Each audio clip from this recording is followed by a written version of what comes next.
Respect is earned, not chased. How to deal with disrespect and stand your ground. Published by the Growth Mind Audiobook. Introduction.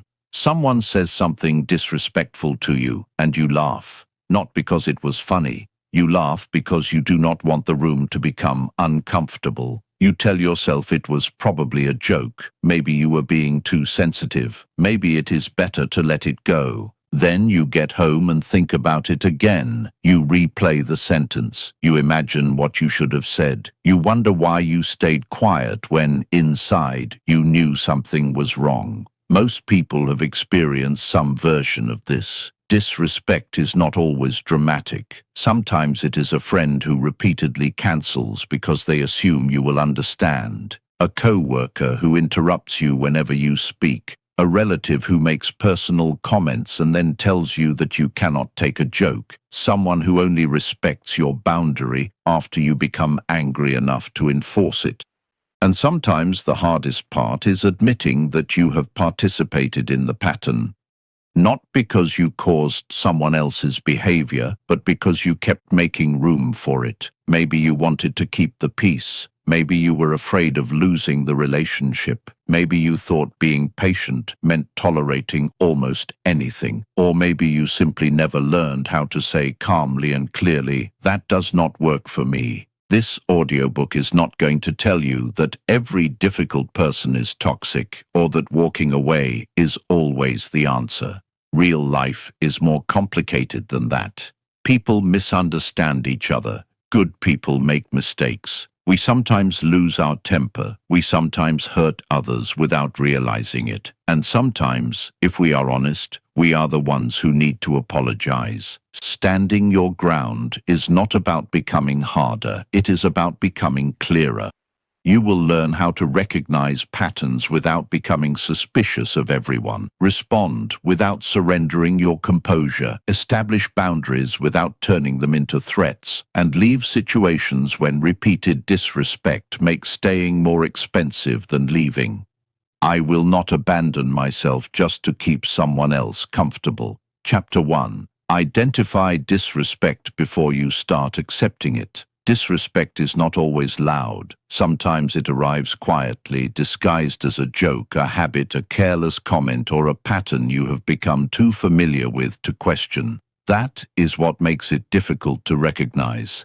If someone openly insults you, the problem is obvious. But what happens when someone repeatedly dismisses your time, interrupts you, ignores your requests, or speaks to you in a way they would never tolerate from someone else? You may begin explaining it away before you even admit that it bothers you. Imagine a friend who cancels plans at the last minute 3 times in a row. The first time something genuinely came up. The second time you were disappointed but understanding.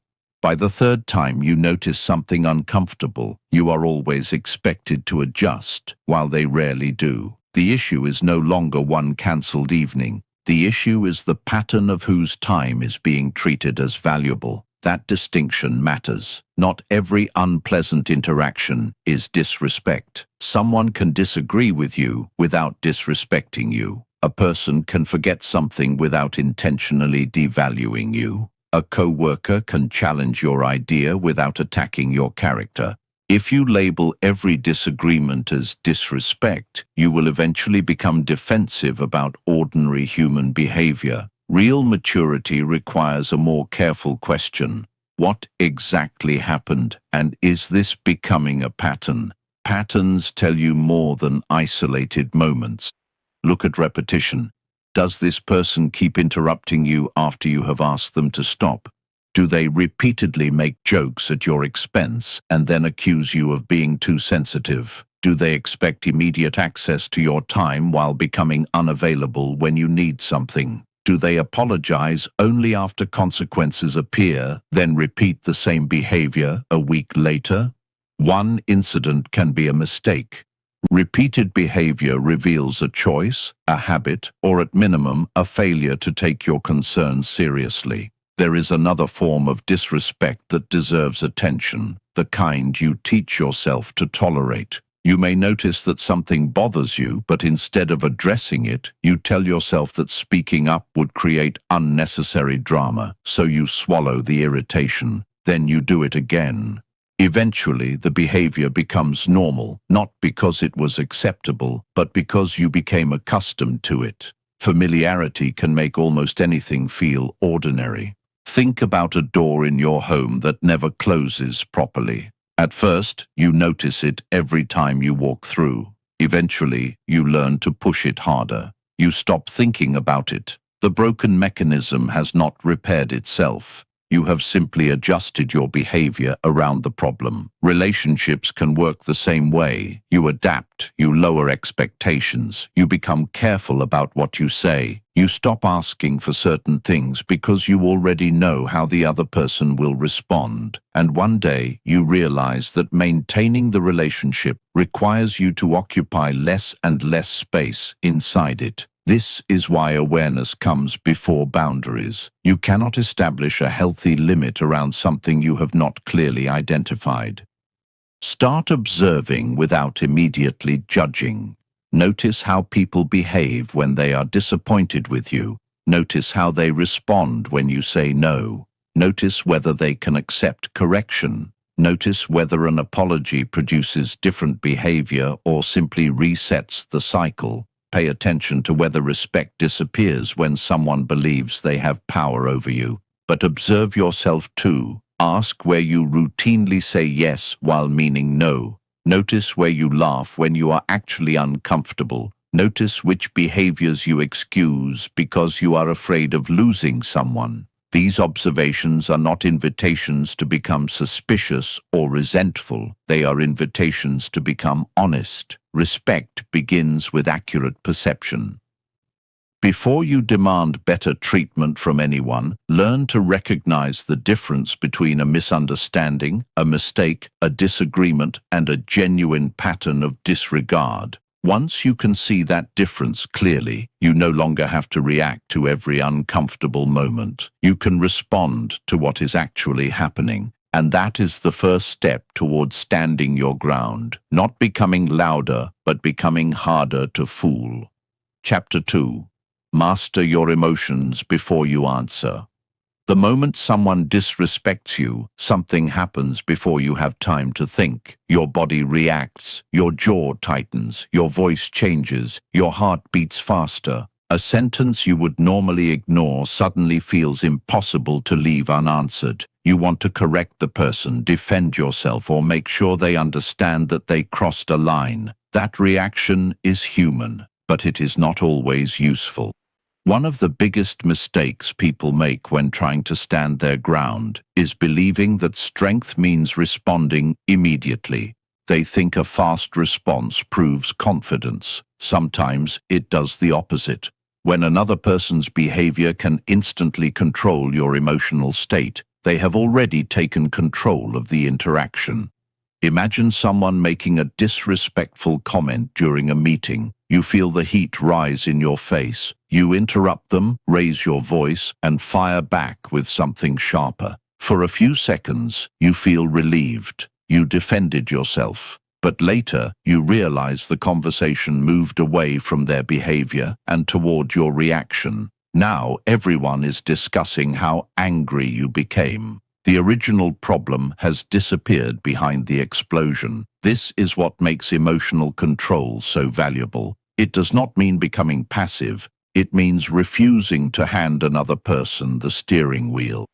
There is a small space between what happens and what you do next. That space may last only a few seconds, but it can change the entire outcome. Use it. When something crosses the line, slow yourself down. Take one breath. Let the first emotional sentence remain inside your head instead of sending it into the room. Ask yourself what actually happened. Then ask, what response would I respect tomorrow?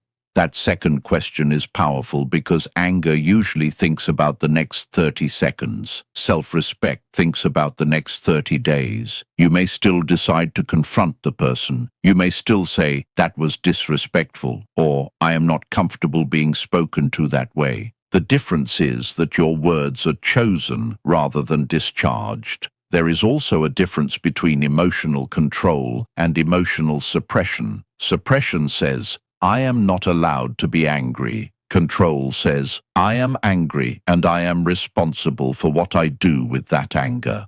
You do not have to pretend that something did not hurt you. You do not have to smile when you are offended. You do not have to become endlessly patient. You simply refuse to let the emotion make decisions that your calmer mind may regret. Think of anger as an alarm, not an instruction. An alarm tells you something deserves attention. It does not tell you exactly what action to take. Sometimes the correct response is a direct conversation. Sometimes it is a boundary. Sometimes it is distance. Sometimes you discover that the person made an honest mistake and an accusation would only make things worse. The pause gives you enough room to find out which one is true. This becomes especially important when someone deliberately tries to provoke you. Some people know exactly which buttons to press.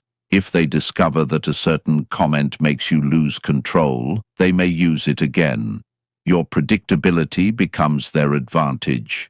You can change that dynamic by becoming less reactive. Stay present. Lower your voice instead of raising it. Keep your sentences short. Do not rush to fill silence. If you need time, say, I want to think about that before I respond. There is nothing weak about taking a moment to choose your words. Pause, observe, choose, then speak. That small sequence can turn an impulsive reaction into a deliberate response, and a deliberate response is where real self-command begins. Chapter 3. Say less and stop defending your every decision.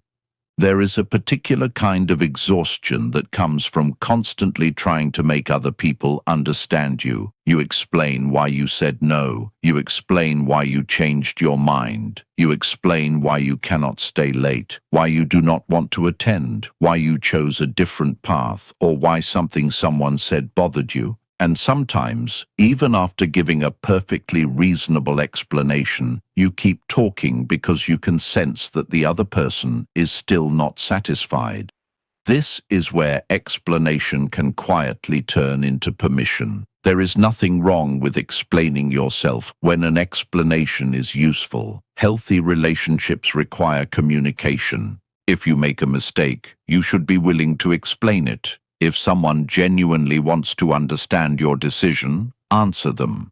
But there is a difference between communicating and defending your right to make a decision. Consider a simple situation. Someone asks you to do something you cannot do. You say, I can't make it tonight. They ask why. You explain. They question your reason. You offer another detail. They challenge that detail. Soon you are building an entire case for a decision that never required a courtroom. Why does this happen? Often, beneath the extra words is a quiet fear. If my reason is good enough, maybe they will approve of my decision. That fear can make you over-explain. The problem is that people who expect you to justify every boundary may learn something from this pattern. They learn that if they challenge your answer long enough, you will eventually provide more information, negotiate with yourself, or become uncomfortable enough to change your position. A boundary becomes weaker when every challenge turns into a negotiation. Imagine telling someone, I don't want to discuss that. Then, because you feel guilty, you immediately explain why you don't want to discuss it. They question your explanation, so you provide another reason. Before long, the conversation is no longer about your original boundary. It has become a debate over whether your boundary is reasonable. You do not always need to enter that debate. Sometimes the most confident sentence is also the shortest. No, I can't. That doesn't work for me. I've decided not to. I understand you disagree. I'd rather keep that private. These sentences are not rude. Their meaning depends on your delivery. You can say them with warmth and respect while still refusing to turn every personal decision into a public discussion. This does not mean becoming secretive or emotionally unavailable. It means becoming selective with your explanations. There is another reason this matters. Over-explaining can cause you to lose contact with your own decision. You begin listening so closely to other people's objections that you forget why you made the choice in the first place. Their discomfort becomes louder than your judgment. Think of your decision as a house with a front door. You should be willing to invite people inside when trust and circumstances make it appropriate, but you do not need to hand every stranger the blueprint. Your private reasoning belongs to you. Of course, there are moments when explanation is part of responsibility. If you hurt someone, explain and take accountability. If you lead a team, communicate decisions clearly. If you are negotiating an important matter, details matter. Confidence is not refusing to communicate. Confidence is knowing when communication has done its job.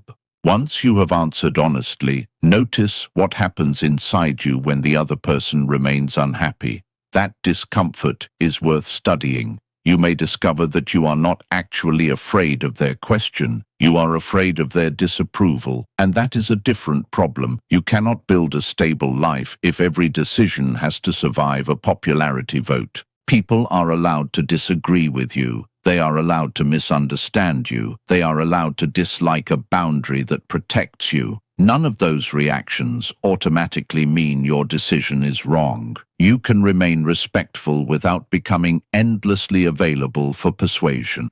So practice saying what you mean, then stopping. Let the silence exist. You may feel uncomfortable at first. That is normal, but eventually you learn something liberating. Not every uncomfortable silence needs to be repaired, and not every person needs to agree with you before you are allowed to move forward. Sometimes self-respect sounds like an explanation. Sometimes it sounds like one clear sentence, and sometimes it sounds like nothing at all. Chapter 4. Draw the line before others decide where it is. A boundary is not a wall you build around yourself. It is a line that tells you where your responsibility ends and another person's choices begin. Without clear boundaries, relationships can become confusing. You may expect people to know what bothers you while they assume everything is acceptable because you have never clearly said otherwise. Many people wait until they are furious before establishing a boundary. They tolerate something for months, then suddenly explode. The other person is shocked because, from their perspective, the limit appeared overnight. But the truth is that the limit existed inside your mind long before it was communicated. That is why boundaries work best when they are established early and calmly. Consider someone who constantly calls you late at night. You answer every time, even when you are exhausted. Eventually, you become resentful. You complain that they have no respect for your time. But if you never communicated that you do not take calls after a certain hour, you may be expecting them to read a rule they were never given. This does not excuse inconsiderate behavior. It simply highlights an important principle. People cannot reliably respect boundaries they cannot see. Start by becoming specific about your own limits. What behavior consistently drains you? What conversations do you refuse to have when emotions are high? How much access do you want people to have to your time, private information, home, phone, or attention? What treatment will cause you to step away rather than continue the interaction? The clearer your answers become, the easier it is to communicate them. A useful boundary focuses on what you will do rather than what you can force another person to do. Instead of saying, "You are never allowed to raise your voice at me," you might say, "If this conversation becomes hostile, I will step away and we can talk later." That difference matters. You cannot control another person's mouth, mood, or choices. You can control your participation. Boundaries also become meaningful through consistency. If you say you will leave a conversation when someone starts insulting you, but remain for another hour arguing, your words lose credibility. You do not need to punish the person. You simply need to follow through with the action you already decided upon. This is where many boundaries collapse. People announce standards during emotional moments, but abandon them when enforcing those standards becomes uncomfortable. They fear being called selfish. They worry that someone will accuse them of changing. They feel guilty for creating distance. But discomfort does not automatically mean you are doing something wrong. Sometimes discomfort is simply the feeling of doing something unfamiliar. Think about learning to stand upright after years of leaning. Your body may initially feel strange because it has adapted to the old position. Boundaries can feel the same way. If you have spent years making yourself convenient for everyone else, saying no may feel almost unnatural. Keep going. A healthy boundary does not require a dramatic speech. Often, it can be communicated in one calm sentence. I am not comfortable with that. Please don't speak to me that way. I need more notice before making plans. I am not discussing this right now. Then, let your behavior support your words. There will be people who respect your boundaries immediately. There will also be people who test them. That test is useful information. Someone's reaction to a reasonable boundary can reveal more about the relationship than their behavior when everything is going their way. And remember, boundaries are not designed to control people. They are designed to clarify your choices. You are not saying, you must become the person I want. You are saying, this is what I will participate in, and this is where I will step away. That distinction creates freedom. When you draw your lines clearly, you no longer need to wait until resentment becomes anger. You can speak earlier, act sooner, and preserve more of your peace. A boundary is strongest when it is not delivered as a threat. It is simply a decision you are prepared to keep. Chapter 5. Confront the behavior without losing your composure.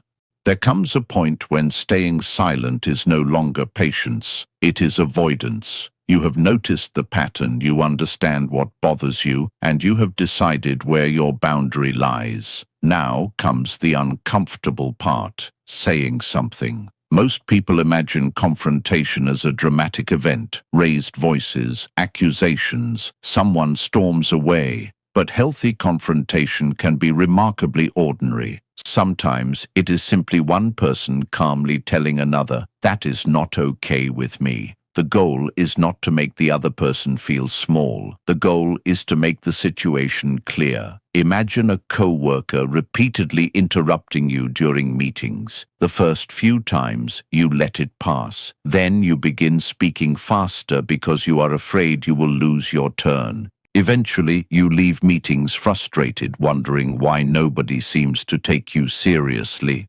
One day, instead of competing for volume, you wait until the interruption ends and say, I'd like to finish my thought before we move on. Nothing dramatic happened. You did not insult anyone. You did not attack their personality. You simply corrected the behavior. That is an important distinction. When confronting disrespect, focus on what happened rather than constructing a verdict about who the person is. You interrupted me 3 times creates a conversation about observable behavior. You are always disrespectful creates a conversation about character, intention, and defensiveness. Specificity keeps the discussion grounded. Tone matters too. A calm voice is not weak. In fact, lowering your emotional intensity can make your words more difficult to dismiss. You are showing that you are not trying to overpower the other person. You are trying to communicate a standard. Your body can support the message. Face the person. Keep your posture relaxed. Make natural eye contact. Avoid nervous laughter if the subject is serious. Do not rush through your words simply because silence feels uncomfortable. And then stop talking. One of the most common mistakes during confrontation is continuing to speak after the message has already been delivered. You explain why you feel this way, then you explain why you are not trying to be difficult, then you explain the history behind it. Soon, the original boundary is buried under a mountain of justification. Say enough to make the issue clear, then allow the other person to respond. Their response will tell you something. A healthy person may say, "I didn't realize I was doing that. I'll be more careful." They may disagree with your interpretation but still take your concern seriously. Another person may immediately reverse the blame, mock your concern, or accuse you of being too sensitive. That reaction does not automatically prove malicious intent, but it gives you information about how willing they are to engage honestly. You also need the humility to listen. Sometimes you will confront someone and discover that your interpretation was incomplete. Maybe you misunderstood what happened. Maybe your timing was poor. Maybe you contributed to the tension. Standing your ground does not mean refusing correction. A strong person can say, "I see it differently now. I was wrong about that." That sentence does not weaken your authority, it strengthens your credibility. The purpose of confrontation is not victory, it is clarity. You are trying to discover whether the problem can be addressed, whether the relationship can adjust, and whether the other person is willing to respect the line you have drawn. If the answer is yes, the relationship may become stronger because something difficult was finally discussed honestly. If the answer is no, you have learned something equally valuable. You have learned that repeating yourself may not solve the problem. So speak when necessary. Be direct without being cruel. Be firm without becoming theatrical. Listen without abandoning your position. And remember, you do not need to sound angry for your boundary to be real. Sometimes the most powerful confrontation is the one in which your voice remains calm because you have already decided what you will do if nothing changes. Chapter 6. Withdraw. Attention from people who feed on reaction. Not every provocation deserves an answer. That sounds simple, but living by it can be surprisingly difficult. When someone says something deliberately irritating, your instinct may be to correct them, defend yourself, or make sure they understand exactly how wrong they are. You feel that if you do not respond, you have somehow lost, but sometimes responding is exactly what keeps the problem alive. Consider a person who makes a sarcastic comment whenever you share an achievement. You explain why the comment bothered you. They laugh and say you are too serious. You explain again. They make another joke. You become frustrated. They tell you that your reaction proves their point. Notice what happened. The conversation stopped being about their behavior. It became about your emotional response. Some people, intentionally or unintentionally, learn that they can gain access to your attention by pushing the right button. If every provocation produces an argument, your reaction becomes part of the reward. This does not mean assuming that everyone who irritates you is manipulative. People can be careless, immature, stressed, or simply unaware of how they come across. The important skill is recognizing when engagement is producing improvement and when it is simply producing more engagement. Ask yourself, is this conversation going somewhere? If the answer is no, you have options.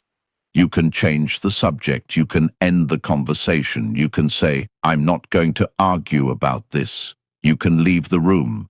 You can respond later when you are calmer. You can decide that the comment does not deserve any response at all. Silence is not always weakness. Sometimes silence is simply a refusal to participate. Imagine someone throwing a rope toward you and asking you to pull against them. If you grab the rope, the struggle begins. If you refuse to pick it up, there may be nothing for them to pull against. Your attention works similarly. When you stop giving every insult, accusation, or sarcastic remark your full emotional energy, you change the structure of the interaction. The other person may continue trying to provoke you, but the effort no longer produces the same result. This is especially important online. Social media can create the illusion that every criticism deserves a response. Someone misunderstands you in a comment, and suddenly you are composing 3 paragraphs to explain yourself to a stranger who may not even be interested in understanding you. You do not owe every person access to your nervous system. That sentence is worth remembering. Your attention is a limited resource. Spend it where it can create something useful. There are, however, situations where disengagement can become avoidance. If someone repeatedly violates an important boundary, ignoring them will not necessarily solve the problem. Sometimes direct communication is necessary. Sometimes consequences are necessary. The point is not to avoid every uncomfortable conversation. The point is to stop confusing constant engagement with strength. You can address a serious problem without arguing about every detail. You can say, "We have already discussed this. I'm not continuing this conversation." Then follow through. The hardest part may be resisting the urge to check whether the other person is still angry. You may want to know whether they understand. You may want the final word. You may want them to admit that you were right. Let that desire pass. There is a strange freedom in realizing that a conversation does not need a satisfying ending for you to move on. Some people will never give you the apology you wanted. Some will never understand your perspective. Some will rewrite the situation to protect their own ego. You cannot build your peace around getting the perfect response from another person. Sometimes the strongest response is not a better argument. It is less participation. Choose where your attention goes. Choose which conversations deserve your voice. Choose which provocations deserve nothing. You are not required to attend every emotional fight to which you are invited. Chapter 7. Replace empty warnings with real consequences. A boundary becomes believable when your behavior confirms it. Without that follow-through, even the clearest boundary can slowly become background noise. Think about someone who repeatedly says, "If you do that again, I'm leaving."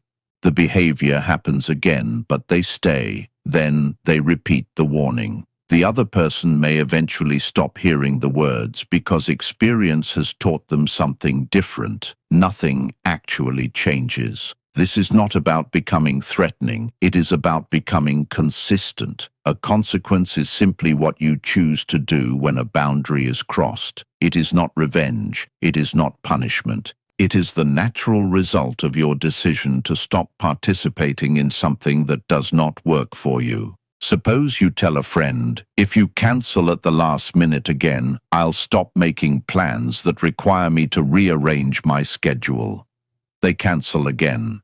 Instead of giving another speech, you change how you make plans. You no longer reserve an entire evening for someone who repeatedly treats your time casually. You might still care about the person. You have simply changed their level of access to your time. That is a consequence. The difference between a threat and a consequence is intention. A threat says, "Do this and I will make you suffer." A consequence says, "If this continues, I will change what I participate in." One is about controlling another person. The other is about controlling yourself. This distinction can completely change the way you approach boundaries. You cannot guarantee that someone will stop interrupting you, insulting you, canceling on you, or ignoring your requests. You can decide what you will do when they continue. Maybe you end the conversation. Maybe you stop sharing personal information. Maybe you reduce your availability. Maybe you involve a supervisor when workplace behavior crosses a serious line. Maybe you create distance in a relationship. In some situations, the appropriate consequence may simply be refusing to continue an argument. The action depends on the situation. What matters is that the consequence is reasonable, relevant, and something you are actually willing to carry out. This is where many people struggle. They choose consequences they never intend to enforce. They say they will cut someone off forever when what they really need is a temporary pause. They threaten to quit a job during an argument when they have no intention of leaving. They make dramatic declarations because they want the other person to finally understand how serious they are. But seriousness does not come from dramatic language. It comes from predictable action. A quiet consequence that you actually enforce is stronger than a dramatic warning you abandon. There is another important principle here. Do not use consequences to manipulate an apology. If you change your behavior only to force someone to chase you, you are still giving them control over your emotional state. Your action should make sense even if the other person never apologizes. That is the test. Ask yourself, would I still make this decision if they never admitted they were wrong? If the answer is yes, your consequence is probably about protecting your standard rather than winning the conflict. And sometimes the consequence is for yourself. If you repeatedly ignore your own boundaries, you need to examine what you are reinforcing. Every time you say, "This is unacceptable," and then immediately accept it again, you create confusion inside yourself. Eventually, you stop trusting your own decisions. Self-respect grows when your actions become dependable to you. Your word should mean something, especially when you give it privately. So stop making warnings you do not intend to enforce. Stop escalating your language when a simple change in behavior would be enough. State the boundary, observe what happens, and respond accordingly. You do not need to punish people for crossing your line. You simply need to stop pretending the line is there if you have no intention of honoring it. Respect becomes easier to protect when your words and actions tell the same story. Chapter 8. Refuse the need to win every battle. There is a subtle trap hidden inside the desire to stand your ground. You can become so focused on defending yourself that every disagreement starts to feel like a battle. Someone challenges your opinion, and you feel compelled to correct them. Someone misunderstands you, and you need them to understand. Someone makes an unfair accusation, and you spend 20 minutes constructing a perfect defense. Eventually, your life becomes crowded with arguments that were never important enough to deserve your energy. Being right and being wise are not always the same thing. Imagine you are sitting with a group of people and someone makes a confident statement about a subject you know well. They are wrong. You could correct them. You have the facts. You could spend 10 minutes explaining the details and proving your point. But ask yourself what happens afterward. Will the conversation become more useful? Will the relationship improve? Will anyone's life change because you won the argument? Sometimes the answer is yes. Sometimes accuracy matters. There are situations involving work, safety, commitments, money, or serious decisions where staying silent would be irresponsible. Standing your ground does not mean becoming indifferent to truth. But there are other moments when the argument is simply an ego contest wearing the clothes of a serious conversation. Those moments deserve a different response. One of the clearest signs is repetition. You explain your position, they explain theirs. Neither person is listening anymore. Each sentence is simply ammunition for the next sentence. You are no longer communicating, you are defending territory. At that point, continuing may only deepen the conflict. You can say, "We see this differently," and stop. That sentence can feel strangely uncomfortable because it does not give you the satisfaction of victory. But not every interaction needs a winner. There is also a difference between being misunderstood and needing to correct every misunderstanding. Some people will form opinions about you that you cannot control. They may misunderstand your motives. They may dislike your choices. They may tell a version of a story that makes you look worse than you believe you deserve. You can clarify when clarification matters, but you do not have to spend your life managing every person's perception of you. Think of your attention as a room with limited space. Every unnecessary argument brings another piece of furniture inside. One argument does not seem like much. 10 arguments clutter the room.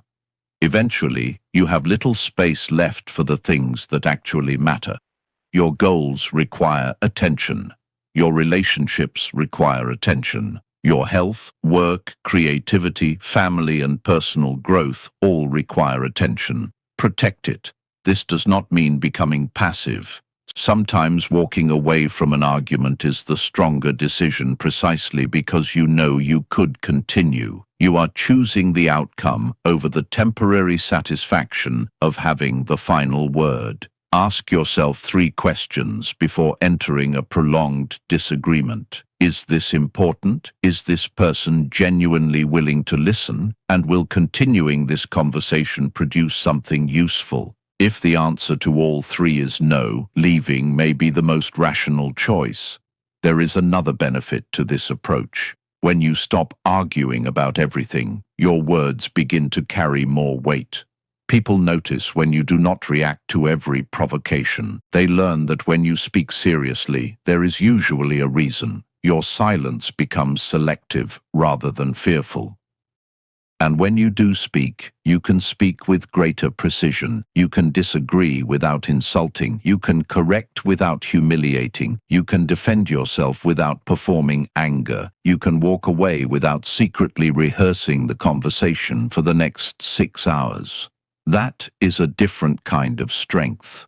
The world will offer you countless opportunities to prove yourself. Most of them are not worth accepting. You do not need to win every argument to know who you are. Sometimes the victory is keeping your attention, your composure, and your evening.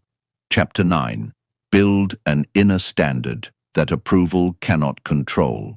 There is a kind of freedom that becomes possible when you stop asking other people to confirm your worth. It does not happen because criticism disappears. It happens because criticism stops having the authority to define you. Think about how quickly your mood can change when someone approves of you. A compliment can make an ordinary day feel unusually bright. Then one dismissive comment can undo it. Suddenly you are replaying the conversation, wondering what they meant, whether they were disappointed in you, and whether you should have behaved differently.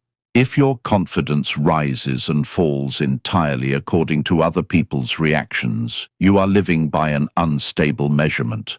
Other people are unpredictable. Their moods change. Their expectations differ. Their opinions are shaped by experiences you may know nothing about. If you use their approval as the scoreboard for your life, you will spend a great deal of energy trying to control a game whose rules keep changing. An inner standard gives you another reference point. It asks a different question. Instead of asking, "Did they like what I did?" you begin asking, "Did I act according to the person I want to become?" That question is harder, but it is more useful. Suppose you refuse to participate in gossip at work. Someone may think you are boring. Another person may call you self-righteous. If your only goal is approval, you might join the conversation simply to fit in. But if your standard is to avoid conversations that damage people who are not present, your decision becomes clearer. You are no longer borrowing your values from the room. An inner standard is not stubbornness. You still need the ability to examine yourself. If someone gives you criticism, listen. Ask whether there is something true inside it. Maybe you were rude. Maybe you handled a disagreement poorly. Maybe your confidence has crossed into arrogance. A strong internal standard does not protect you from correction. It helps you process correction without collapsing. There is a difference between saying, "I made a mistake," and saying, "I am a mistake."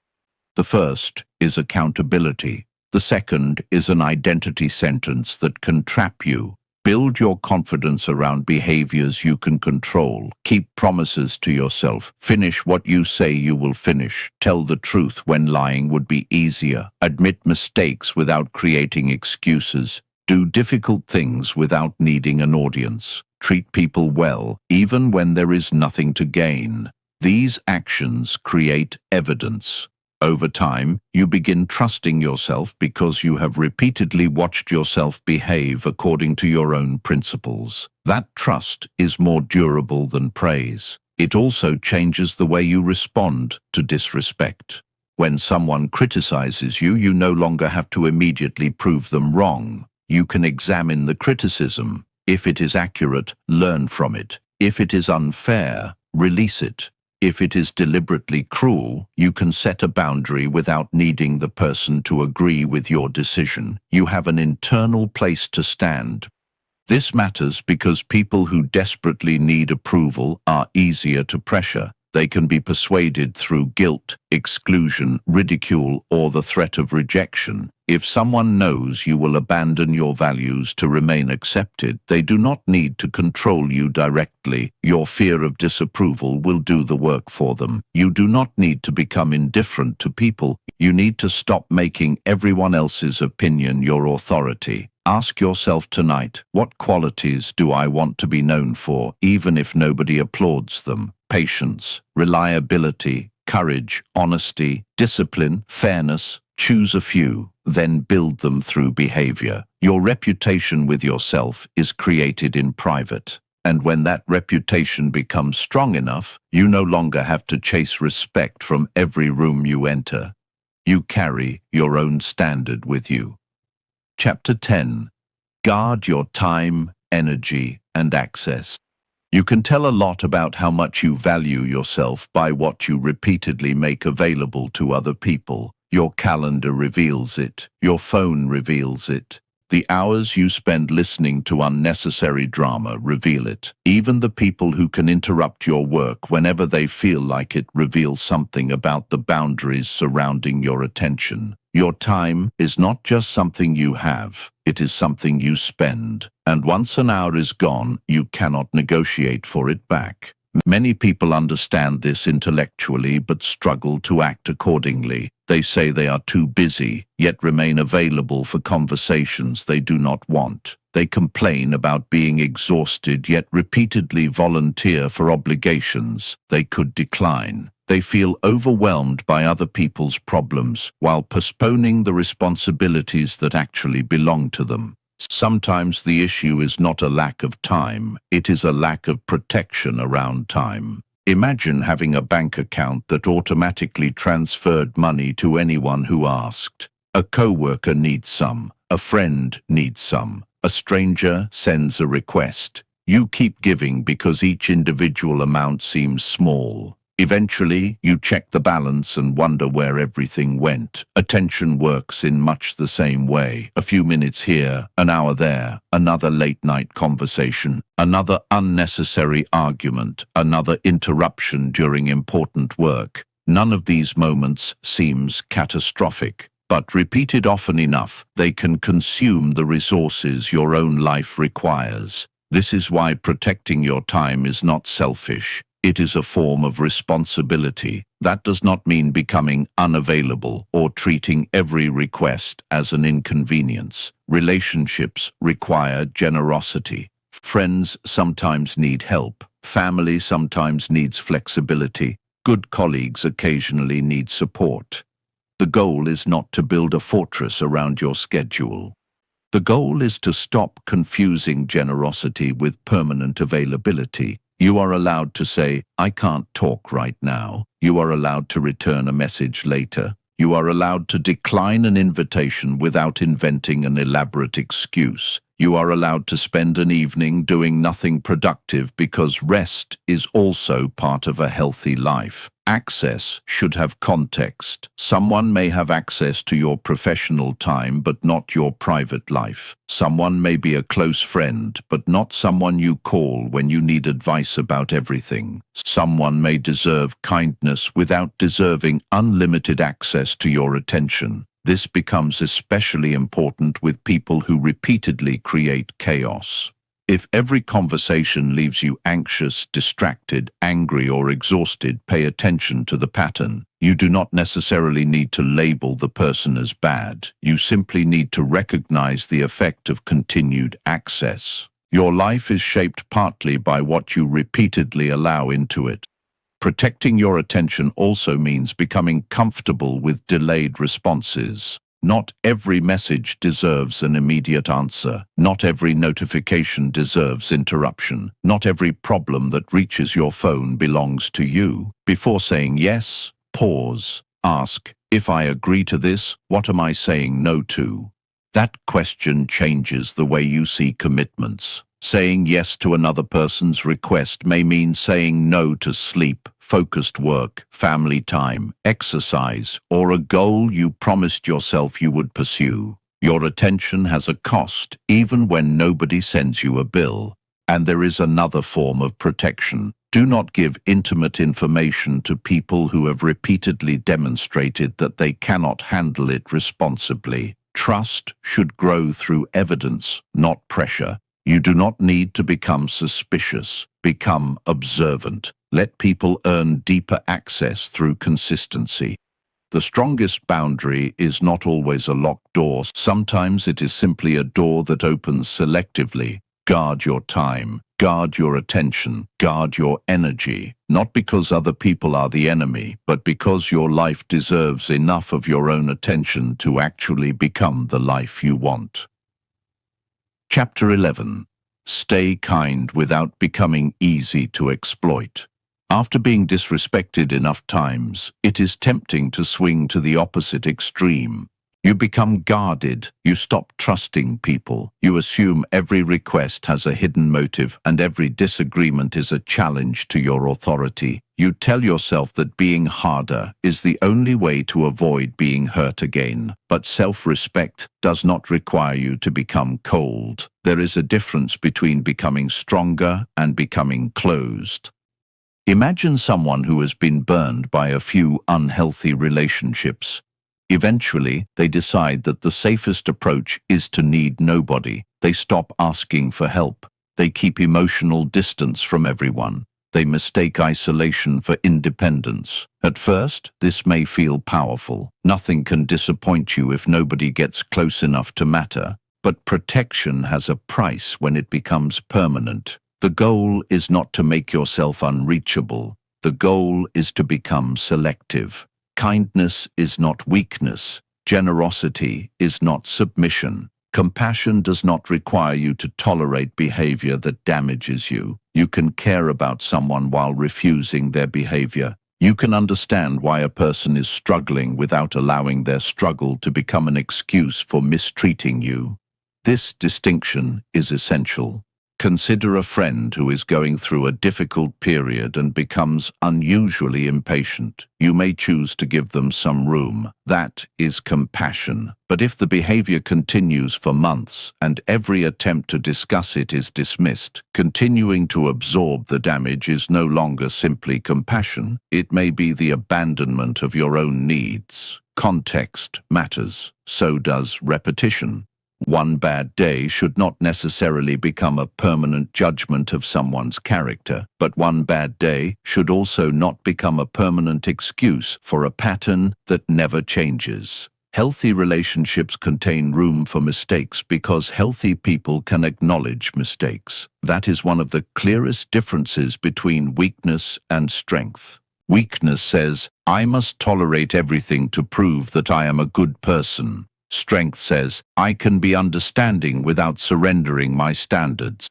You can say, I understand that you're frustrated, but I will not continue this conversation while you are insulting me. Notice what that sentence does. It recognizes the other person's emotional state without making their emotion your responsibility. You can also apologize without surrendering your dignity. If you were wrong, admit it. If your words hurt someone, repair what you can. A boundary is not a shield against accountability. In fact, people with strong boundaries often become better at accountability because they do not need to protect a fragile image of themselves. They can say, I handled that badly.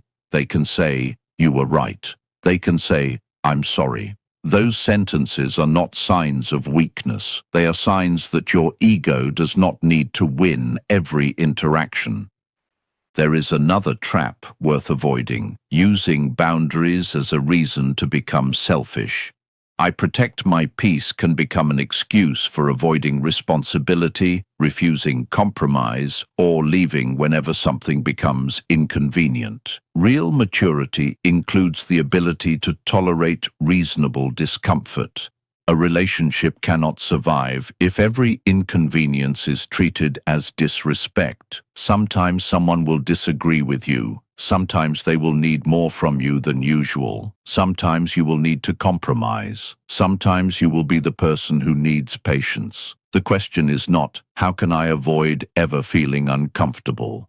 The better question is this discomfort part of a healthy relationship, or is it the price of repeatedly abandoning myself? Learn the difference. Stay generous where generosity is healthy. Stay open where trust has been earned. Forgive where forgiveness is appropriate, but do not confuse having a good heart with having no limits.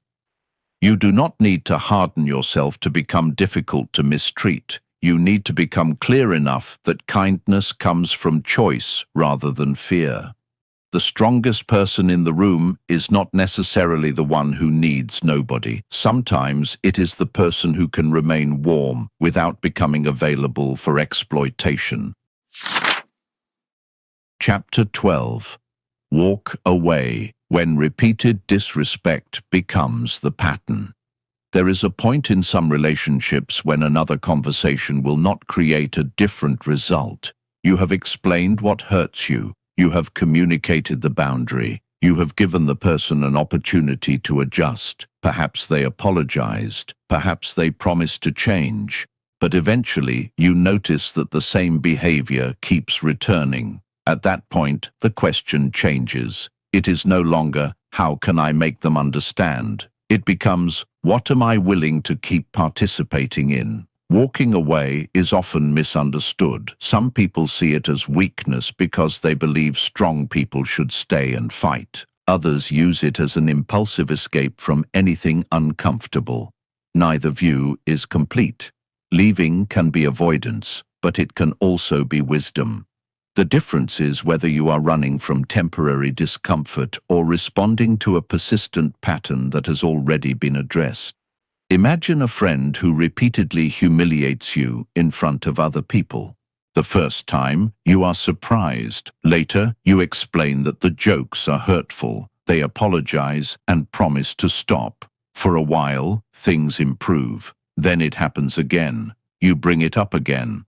Another apology follows. Then another incident. Eventually, the apology itself becomes part of the pattern. This is where many people become trapped. They keep evaluating the sincerity of the latest apology instead of evaluating the history of the behavior. Words matter. Change matters more. You do not need to assume that every repeated mistake is malicious. People are imperfect. But if someone understands that their behavior hurts you and repeatedly chooses the same behavior anyway, the relationship is giving you information. Listen to it. Walking away does not always mean a dramatic ending. Sometimes it means reducing contact. Sometimes it means no longer sharing personal information. Sometimes it means declining invitations. Sometimes it means leaving a conversation when it becomes abusive. In serious situations, it may mean ending the relationship entirely.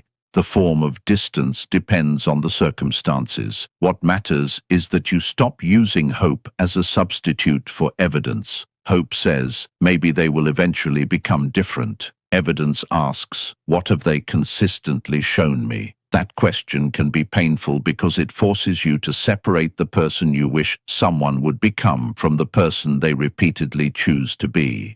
Another difficult truth is that leaving can create grief even when it is the right decision. You may miss the good moments. You may remember who they were when things were easier. You may wonder whether you gave up too soon. Missing someone does not automatically mean you made the wrong choice.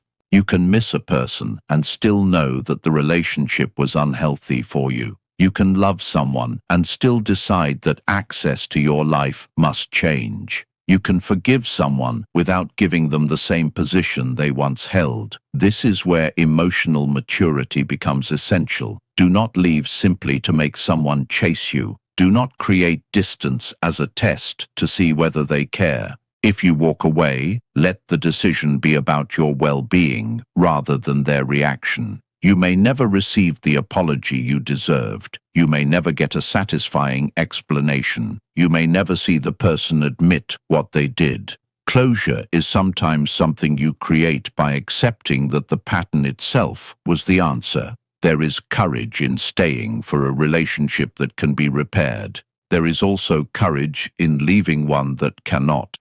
The goal is not to become someone who walks away at the first inconvenience. It is to become someone who recognizes when patience has stopped producing growth. A door does not need to be slammed to be closed. Sometimes you simply stop standing in front of it, waiting for someone to become the person you needed them to be. You turn around and you keep walking. Chapter 13. Let your character become your reputation. There is a stage in personal growth when you stop asking, "How can I make people respect me?" and begin asking a more useful question, "What kind of person am I becoming?" That shift changes everything. Respect becomes fragile when it depends on appearances. You can sound confident, dress impressively, speak with authority, and demand attention, but none of those things can substitute for character. Eventually, people notice what remains when the performance ends. Character is what your behavior looks like when there is no audience to impress. Imagine two people at work. One is extremely polished in meetings. They speak confidently, take credit quickly, and know exactly how to make themselves look competent. The other is quieter. They arrive prepared, keep their promises, admit mistakes, help solve problems, and do not need to remind everyone of their contribution. Over time, who becomes more trusted? Usually, the person whose behavior is dependable. This is because reputation is built through accumulation. One impressive moment can attract attention, but repeated behavior creates belief. Every time you keep your word, you add another piece to that belief. Every time you admit a mistake instead of hiding it, you strengthen it. Every time you remain composed under pressure, treat someone fairly when you could exploit them, or refuse to participate in something dishonest, you reinforce the kind of person others understand you to be. You are building a reputation even when you are not thinking about it. But the most important reputation is the one you have with yourself. If you repeatedly promise yourself that you will change and repeatedly abandon the promise, something inside you notices. You may still speak confidently to other people, but privately you know your own word has become negotiable. Self-respect becomes stronger when your private behavior begins matching your public intentions. That might mean getting up when you said you would, finishing a task you wanted to avoid, saying no when you know you cannot genuinely commit, apologizing when you are wrong, keeping a confidence, refusing to gossip about someone who is not present, leaving a conversation before anger turns you into someone you do not recognize. These actions may seem small, they are not. Character is built through ordinary moments repeated over time. You also need to understand that character does not mean perfection. A person with strong character can lose patience. They can make poor decisions. They can disappoint someone. The difference is what happens afterward. Do they hide? Do they blame? Do they make excuses? Or do they face what happened and repair what they can? Accountability is one of the strongest forms of credibility because it shows that your ego is not more important to you than the truth. There is another quality that quietly earns respect: consistency under pressure. Anyone can be patient when everything goes well. The real test comes when you are tired, criticized, ignored, frustrated, or given an opportunity to behave badly without consequences. Who are you then? That version of you deserves attention. If your standards disappear whenever you are angry, they are preferences, not principles. If you are honest only when honesty benefits you, you have a strategy, not integrity.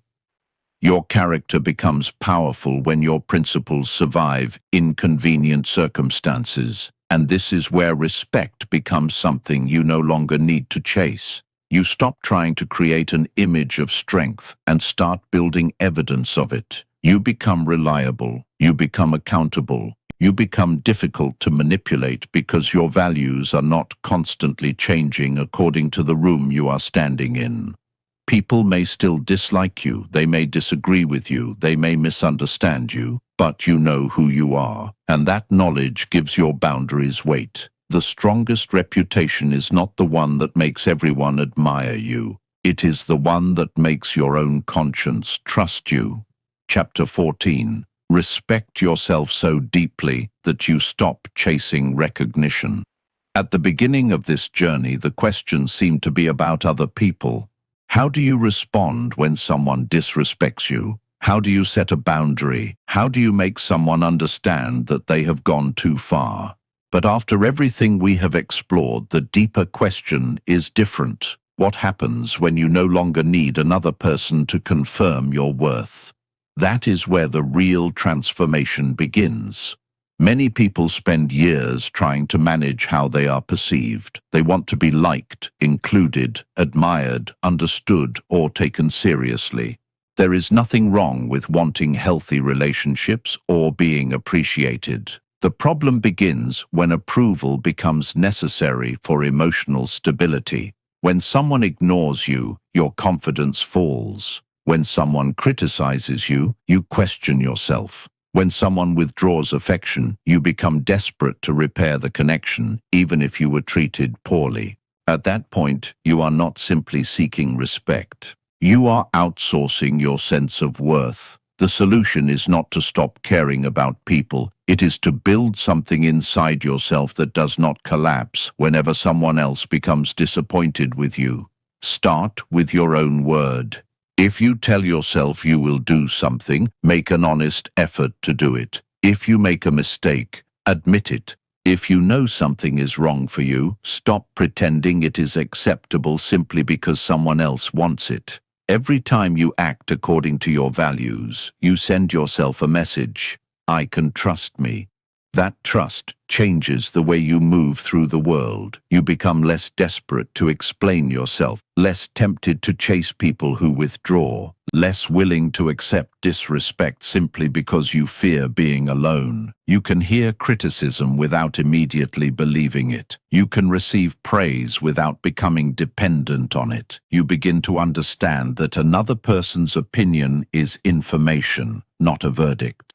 This does not mean every criticism should be ignored. Sometimes other people see weaknesses that we cannot see ourselves. Listen carefully, learn when necessary, apologize when appropriate, change when the evidence tells you that change is needed. But never confuse correction with condemnation. Someone can tell you that you handled something badly without having the authority to tell you that you are worthless. Those are not the same message. Self-respect also means accepting that some people will never approve of you. No matter how carefully you speak, someone may dislike your choices. No matter how generous you are, someone may call you selfish when you finally say no. No matter how peaceful you become, someone may still prefer the version of you who was easier to control. You cannot build your life around preventing those reactions. There is enormous freedom in realizing that you can disappoint someone without betraying yourself.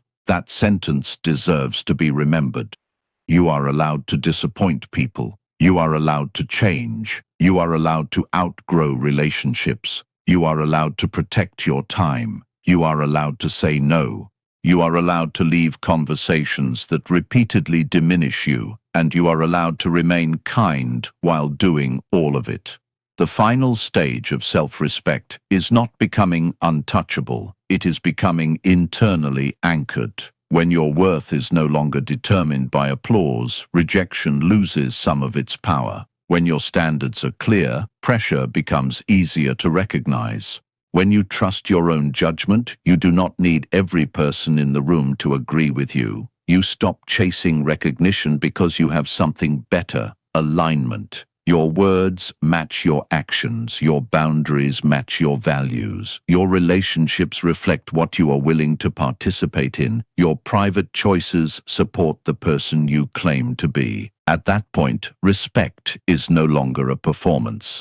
It is a consequence of how you live. You cannot force everyone to respect you. You never could. But you can become someone who no longer abandons himself in the hope that someone else will finally recognize his worth. That is the freedom this entire journey has been pointing toward. Do not chase respect. Build the character, standards, and self-trust that make chasing it unnecessary. Conclusion. Stand firm, live clearly, and stop chasing respect. Respect is not something you can force into another person's mind. You cannot argue someone into valuing you, perform perfectly enough to guarantee approval, or demand admiration simply because you believe you deserve it. Other people's opinions remain outside your control. What is within your control is far more important. The standards you live by, the behavior you tolerate, the boundaries you communicate, and the choices you make when those boundaries are tested. Throughout this audiobook, we have moved from recognition to self-command. You learn to notice disrespect without labeling every disagreement as an attack. You learn to pause before reacting, speak without excessive explanation, establish boundaries, and follow those boundaries with action. You learn that attention is valuable, that not every argument deserves your energy, and that leaving can sometimes communicate more clearly than another confrontation. But underneath all of these lessons is one deeper idea. Your relationship with yourself sets the foundation for every other relationship. If you repeatedly abandon your values to keep someone happy, eventually you stop trusting your own judgment. If you constantly ignore your discomfort, resentment begins taking the place of honest communication. If you need everyone's approval before you feel secure, anyone can influence your emotional state simply by withholding theirs. Self-respect interrupts that pattern. It does not make you perfect. It does not make every difficult person disappear. It does not guarantee that everyone will understand your decisions. What it does is give you a place to stand when other people's opinions become loud. So take the lessons from this audiobook into ordinary moments. When someone crosses a line, pause before reacting. When something repeatedly bothers you, name it. When you need to say no, say it without writing a defense brief afterward. When a boundary is crossed, let your actions support your words. When an argument has become pointless, protect your attention. When a relationship repeatedly demands that you betray yourself, be willing to reconsider your place in it. And remember that strength includes accountability. Sometimes standing your ground means telling someone else to stop. Sometimes it means admitting that you were wrong. Sometimes it means staying and repairing something valuable. Sometimes it means walking away. The wisdom lies in knowing which moment you are facing. You do not need to become harder, you need to become clearer. Clear about what matters. Clear about what you accept. Clear about what you refuse. Clear about who you are when nobody is applauding. Let other people have their opinions. Let them misunderstand you sometimes. Let them disagree. You do not have to chase every person's approval to prove that you have value. Build a life that makes sense to your conscience. Keep your promises to yourself. Protect your time. Speak honestly. Treat people with dignity without surrendering your own. And when someone refuses to respect a reasonable boundary, remember that you still have a choice about your participation. That is where your power has always been. Not in controlling other people, in choosing yourself without becoming cruel to anyone else. Respect may be offered by others, withheld by others, or misunderstood by others. But self-respect is something you practice every day. So stand firm, stay calm, keep your standards, and stop chasing what your character can quietly earn.